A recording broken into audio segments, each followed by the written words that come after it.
को मध्य प्रदेश के क्या चीफ मिनिस्टर पे भरोसा नहीं था? उनको क्या यूपी के चीफ मिनिस्टर पे भरोसा नहीं था? आसाम ही क्यों जाना पड़ा? इस वक्त तो गेम सिर्फ और सिर्फ आरएसएस और मनुवादी मानसिकता के जो सरकार है इस वक्त जी। और अमित शाह साहब और उनके जो दूसरे सहयोगी हैं वही गेम खेल पा रहे हैं। कांग्रेस पार्टी इतनी बड़ी पार्टी है, जी। ईडी के सामने उनके सबसे बड़े नेता 5 दिन तक जाके चुपचाप बैठे रहे, राहुल गांधी जी। तो पार्टी के लोगों को मेरे ख्याल से शर्म आनी चाहिए कि ईडी के एक भी अफसर के खिलाफ आज तक एक भी एफआईआर दर्ज नहीं कराई है। किस तरीके की बदतमीजी वहां उनके टॉप लीडर से हुई होगी ये दुनिया जानती है।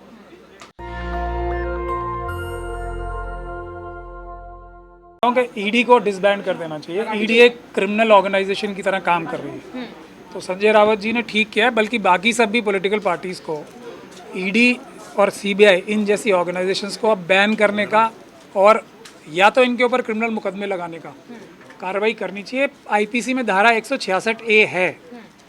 जो भी कोई एजेंसी अपने राजनीतिक आकाओं के दबाव में आके झूठे मुकदमे कायम करती है, झूठे इन्वेस्टिगेशन करती है, दबाव बनाती है, ऐसी इन्वेस्टिगेशन करती है जिसका मकसद कोई क्राइम पकड़ना नहीं है, बल्कि एक दूसरा मकसद जो कि पॉलिटिकल है, एक दूसरा मकसद जो कि छुपा हुआ है, वो हासिल करने के लिए कोई भी इन्वेस्टिगेटिंग एजेंसी काम करती है। तो जिस तरीके से मैं क्रिमिनल मीडिया बोलता हूँ ना, जिसे जो मेन स्ट्रीम मीडिया है वो क्रिमिनल मीडिया है, उसी तरीके से ये जो एजेंसीज में इस तरह के ऑफिसर्स हैं वो क्रिमिनल्स हैं।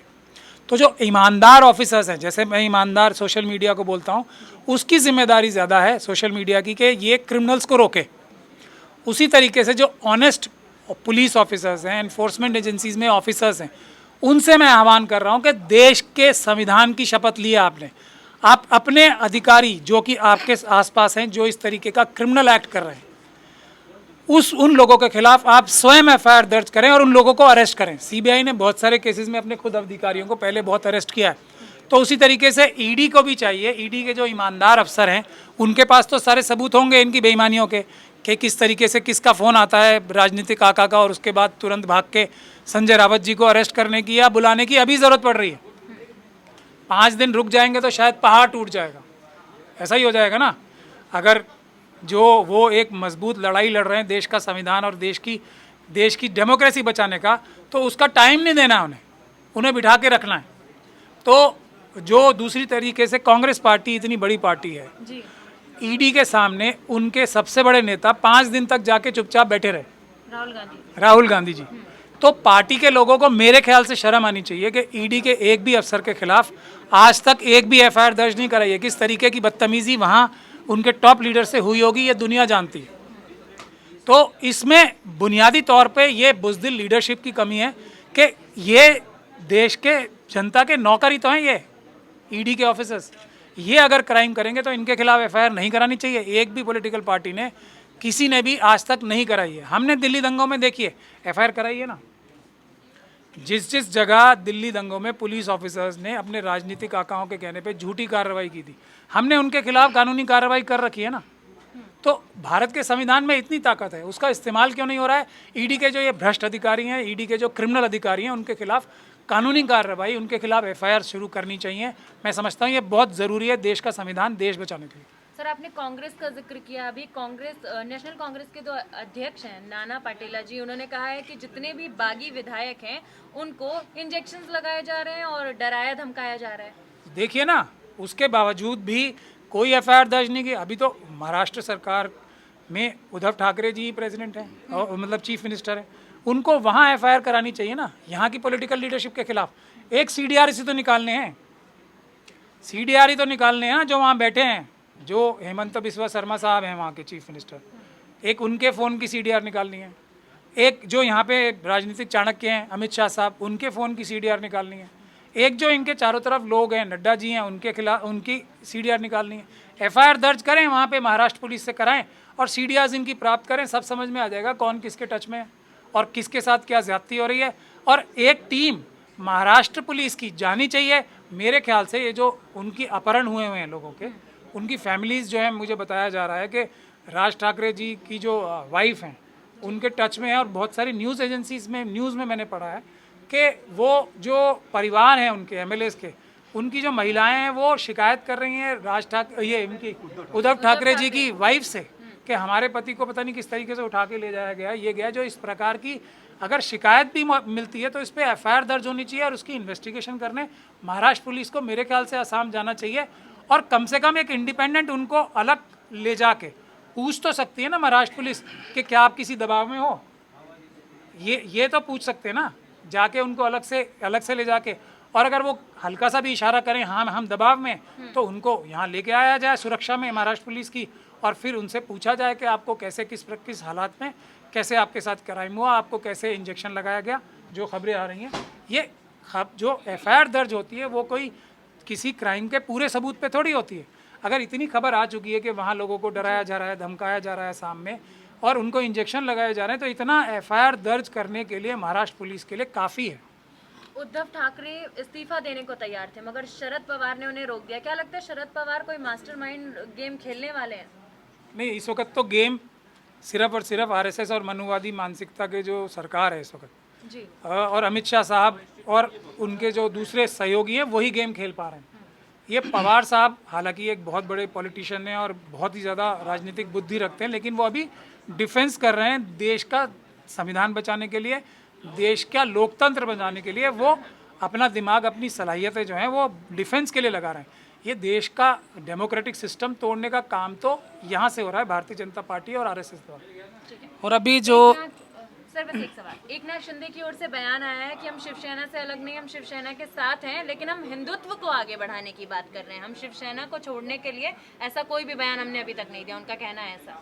धीरे धीरे देखिए, जैसे जैसे मैंने कहा ना आपको, ईडी के ऑफिसर जो कि क्रिमिनल एक्ट कर रहे हैं, हाँ। जो कि क्राइम कर रहे हैं, उनके खिलाफ अगर महाराष्ट्र पुलिस एक एफआईआर दर्ज करेगी तो मैं समझता हूँ शिंदे साहब भी शायद, और जो उनके अंदर दिल में छुपी हुई बातें हैं वो साफ साफ बोलें कि हम पे दबाव है। ऐसा भी हो सकता है ना, तो उसके लिए लेकिन इन्वेस्टिगेशन की ज़रूरत है। महाराष्ट्र पुलिस को मेरे ख्याल से सबसे पहले ये किडनैपिंग की एफआईआर दर्ज करनी चाहिए।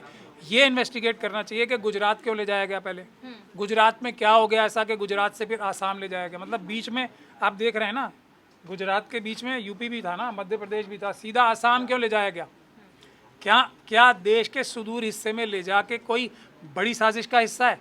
अगर भारतीय जनता पार्टी का अगर इसमें इंटरेस्ट भी था और है, तो उनको मध्य प्रदेश के क्या चीफ मिनिस्टर पे भरोसा नहीं था? उनको क्या यूपी के चीफ मिनिस्टर पे भरोसा नहीं था? आसाम ही क्यों जाना पड़ा? ये एक बहुत बड़ा एस्पेक्ट है जिस पे मेरे ख्याल से महाराष्ट्र पुलिस को एफआईआर दर्ज करके इन्वेस्टिगेशन करनी चाहिए। हो सकता है शिंदे साहब भी दबाव में हो, ये भी तो हो सकता है ना, उनके खिलाफ भी तो पूरा अखबारों में खबरें छप रही हैं कि ईडी ने केस कर रखा है, ईडी ने धमकाया है उनको भी। तो ये धमकाना, और वो भी किसी राज्य की सरकार गिराने के लिए धमकाना, ये भारत के संविधान के ऊपर, भारत के लोकतंत्र के ऊपर, देश की जनता जो है ना, वी द पीपल, उसके ऊपर हमला है। वॉइस ऑफ द पीपल के ऊपर हमला है, मैंडेट ऑफ द पीपल के ऊपर हमला है। इससे बड़ा अपराध कौन सा हो सकता है देश में? जी सर, बात संविधान की हो रही है। सुप्रीम कोर्ट ने जो है डिप्टी स्पीकर के ऊपर रोक लगा दी है कि किसी भी तरीके का जो है वो निर्णय नहीं ले सकते। बिना निर्णय लिए ही रोक लगा दी गई, ये कैसा कॉन्स्टिट्यूशन? ये तो आप ही जवाब दे रही हैं, अपने सवाल का जवाब ही खुद दे रही हैं आप। जी। आपके सवाल में ही आपका जवाब है, लेकिन उसके जवाब में मैं सिर्फ एक ही बात कहता हूँ कि इस वक्त, और ये ज़किया जाफरी का जो केस आया जी, उसने ये बिल्कुल साफ कर दी है बात। अब इसमें 1% भी शक और शुबे की गुंजाइश नहीं है। जो 4 सुप्रीम कोर्ट के जजेस ने प्रेस कॉन्फ्रेंस करके बोला था कि सुप्रीम कोर्ट के ऊपर दबाव है, और वो दबाव इतना ज़्यादा है कि उन्होंने जनता से आह्वान किया था कि वो जो आके सुप्रीम कोर्ट की मदद करे, तो ये उससे एकदम क्रिस्टल क्लियर हो जाती है बात कि वो 4 सुप्रीम कोर्ट के जजेस जो थे बिल्कुल सच बोल रहे थे। और इस देश की जनता की, इस देश की सभी ऑपोजिशन की पॉलिटिकल पार्टियों की एक कमी है, और हमारी भी कमी है, मेरी खुद की कमी है कि हम सब लोग इकट्ठे होकर पीसफुल प्रदर्शन नहीं कर रहे जजेस के सपोर्ट में आने के लिए। हमें चाहिए कि हम जुडिशरी के सपोर्ट में कम से कम भी 10 लाख की रैली दिल्ली में करें कि हम लोग जुडिशरी के साथ हैं, जुडिशरी को नहीं डरना चाहिए। हम उन 4 जजेस ने जो कही थी बात, उसको हम अब सच मानते हैं, और हम आप लोगों के साथ हैं। आप बिल्कुल निडर होकर फैसले करें, ईडी से और जो आपकी फ़ोन टेपिंग होती है उससे ना डरें, क्योंकि ऐसे भी बार बार मीडिया में खुद हमारे राजनीतिक चाणक्य जो अपने आप को समझते हैं वो खबरें लीक कराते हैं कि मैंने सुप्रीम कोर्ट के जजेस की भी पेगासस से फ़ोन रिकॉर्डिंग कर रखी है। तो उससे ना डरें, बिल्कुल नहीं डरने की ज़रूरत है। पूरा देश आपके साथ खड़ा है। मैं यहाँ से आह्वान करता हूँ, पूरा देश भारत की जुडिशरी के साथ खड़ा है। आप बहादुरी के साथ जो आपका कॉन्स्टिट्यूशनल मैंडेट है, जिस भारत के संविधान की, जो बाबा साहब डॉक्टर भीमराव अंबेडकर जैसे बहादुर इंसान ने बनाया था, उसकी आपने शपथ ली है। बिना डरे फैसले करें, पूरा देश आपके साथ है। सर, जिस तरीके से अभी आपने बताया 2002 दंगे हुए, मोदी जी को क्लीन चिट मिल गई, जैसे भारत का संविधान है और इंडियन पिनल कोड है, क्या क्लीन चिट जैसी कोई प्रक्रिया भी है? हर ऐसी प्रक्रिया जो वो 4 सुप्रीम कोर्ट के जजेस ने कही थी, जो नहीं एग्जिस्ट करती, बना ली जाएगी। Clean chit, white chit, grey chit सब दे दी जाएंगी। सारी चिटें मोदी जी को दे दी जाएंगी। जो वो चाहेंगे वही चिट उन्हें मिल जाएगी। कोई भी चिट चाहे वो उनको दी जा सकती है। तो इसीलिए हम कह रहे हैं ना, जनता को सुप्रीम कोर्ट और जजेस के साथ खड़ा रहना पड़ेगा। भले ही अभी मनुवादी व्यवस्था से ये लोग आते हैं, अभी भले ही SC ST OBC और माइनॉरिटीज़ के और महिलाएं इतनी रिप्रेजेंटेशन नहीं करती, लेकिन इन जजेस में भी कुछ ना कुछ कॉन्शियस बाकी है, कुछ न्याय करने की इच्छा बाकी है। तो इसलिए हमें सबको साथ खड़े रहना चाहिए। जहाँ तक आपने SIT की जो केस की बात की है, एक सुप्रीम कोर्ट की जजमेंट है पूजा पाल नाम की, रुआबुद्दीन शेख की, कि इन्वेस्टिगेटिंग एजेंसी जो है ना, वो सबसे बुनियादी चीज़ है। अगर वो सबूत ही झूठे इकट्ठे करेंगे, अगर वो सबूत ठीक से इकट्ठे नहीं करेंगे, तो अदालत क्या कर लेगी? तो इसी तरीके से ईमानदार इन्वेस्टिगेटिंग ऑफिसर होने सबसे ज़रूरी हैं। तो ये SIT भी है, क्या इस पे इन्वेस्टिगेशन की गई? मैं उन वकीलों को सलाह नहीं देना चाहता जिन्होंने वो केस लड़ाए, लेकिन क्या उनकी जो ऑफिसर्स थे, उनकी ईमानदारी पे क्वेश्चन उठाए गए या नहीं गए? क्या उन्होंने पूरे सबूत इकट्ठे किए? मोदी जी के इन्वेस्टिगेशन में, अमित शाह जी के इन्वेस्टिगेशन में नहीं किए। अगर सबूत ही इकट्ठे नहीं करेगी जो इन्वेस्टिगेटिंग एजेंसी है, तो अदालत क्या कर लेगी? तो ये भी एक बुनियादी बात है। इसीलिए मैं कह रहा हूँ कि ED के अफसर जो इस वक्त काम कर रहे हैं, वो भ्रष्टाचार से भरे हुए साफ नज़र आ रहे हैं। जस्टिस और इन्वेस्टिगेशन ना सिर्फ होनी चाहिए, बल्कि साफ़ सुथरी हो रही है, ये नज़र भी आनी चाहिए। उसमें ED और हमारी सारी एजेंसियां फेल हो गई हैं, और वो साफ जाहिर हो रहा है कि पॉलिटिकल दबाव में वो सारे अपने संवैधानिक जो कार्य हैं कर रहे हैं, जो कि गलत है, जो कि क्राइम। नेशनल दस्तक की आपसे गुजारिश है कि अगर इसको बचाना चाहते हैं तो नेशनल दस्तक को सब्सक्राइब करने के लिए रेड कलर के सब्सक्राइब बटन को दबाएं, फिर बेल आइकन की घंटी दबाएं। नेशनल दस्तक को बचाने के लिए बहुत ज़रूरी है कि हर खबर को शेयर करें, लाइक करें, कमेंट जरूर करें।